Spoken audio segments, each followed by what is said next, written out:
So the idea that input from an Indigenous people to policy making, and decisions, you don't think that would help, could help, is worth a try? Well, there's a fair bit of input now. I mean, you give a few more people input, it won't change anything. It's not as if Aboriginal policy is made in a vacuum. It doesn't matter who's in government. I mean, I'm not going to bucket the Liberals over this. I think we're all in the same position here. You get into government and you try very hard to deal with what's proved to be a problem that no one can deal with. And you just do your best. Every day you come to work and you have a crack at it. But it's just one of those problems that won't go away. And what about the part of Indigenous recognition in the Constitution? Is that something you agree with? Well, it's not something I'm particularly keen on, but it's also not something I'd be prepared to get into a brawl over. As far as I'm concerned, if that is a well-held majority view, I'm not going to try and change things.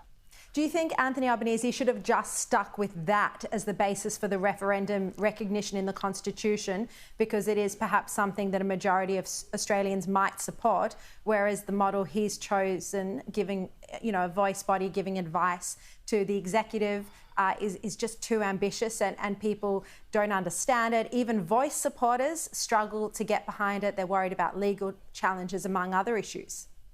Well, I just don't think this was a very wise course of action. And I think Albo will live to regret it.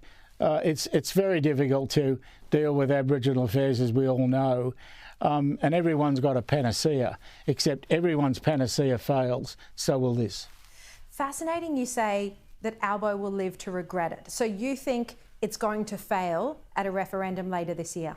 I believe so, yeah. I mean, you've got to see the campaigns yet, and maybe Albo accomplished something really brilliant. He's a brilliant guy, so that wouldn't surprise. Let's see what happens. But I would think if you're putting money on at the moment, I'd have my couple of dollars on no. And how do you think that would affect his prime ministership if the referendum is unsuccessful? Oh, I don't think it'll have much effect at all.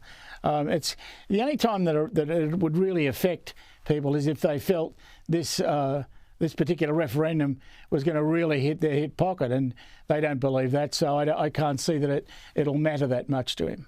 He wants this, though, as part of his legacy. That's very clear. When he held that press conference alongside the working group, he pointed out, he very clearly made the point that he doesn't just want to be a Prime Minister who does nothing. He wants to achieve something important. And then he cited this as being, that project. So it could be so disheartening for him, similar to when Kevin Rudd, didn't achieve in Copenhagen, and the wind just got taken out of his sails and it was all downhill from there. Well, I never believed there was much wind in the Rudd sail anyway. An Albo, in my view, is a far better Prime Minister and a far better person than Kevin Rudd. You think he's doing well as Prime Minister, apart from appointing Rudd to the position of Ambassador? I mean, that's got to be one of his biggest mistakes so far. Well, I certainly have an appointment I would never have made. I would never have made. But, that Albo's always had a soft spot for Kevin Rudd. I do not understand this, but it's a fact.